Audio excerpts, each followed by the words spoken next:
Penyebab gagal ginjal akut misterius pada anak hingga kini belum diketahui secara pasti. Dari data Kemenkes, sudah ada 206 kasus gangguan ginjal akut di seluruh Indonesia, 99 diantaranya meninggal dunia. Di RSCM, ada 31 balita meninggal dunia karena gagal ginjal akut. 11 pasien anak lainnya hingga kini masih menjalani perawatan di RSCM. Direktur Umum RSCM menyebut, 63% pasien yang dirawat meninggal dunia. Dari 49 anak yang dirawat, baru 7 anak yang bisa dipulangkan. Angka kematiannya 63%. 63%. Lebih dari 50%, kan? Jadi yang hidup, yang pulang cuma 7 orang. Sekarang yang masih di rumah sakit ada 11. Di rumah sakit Cito ya, aku nggak ngomongin luar loh.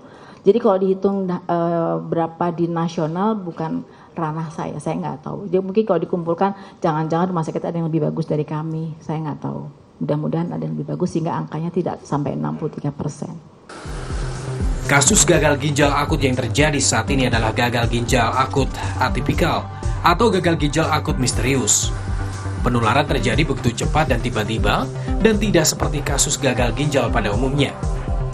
Penelitian masih terus dilakukan untuk mengetahui penyebabnya. Kenapa dikatakan akut? Kalau akut artinya mendadak, tiba-tiba. Ya, progresif artinya cepat sekali. Atipikal artinya nggak seperti biasa. Ini atipikal nggak seperti yang ada di textbook, nggak seperti yang gagal ginjal yang dulu-dulu. Aneh pokoknya. Ada sejumlah gejala yang umumnya dialami anak-anak penderita gagal ginjal akut. Di antaranya adalah mengalami demam selama 7 hingga 14 hari, warna urin coklat dan volume urin yang berkurang.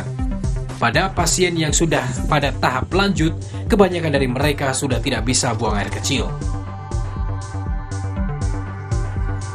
Dari kasus gagal ginjal akut yang terjadi di Indonesia, DKI Jakarta menjadi daerah dengan jumlah pasien terbanyak.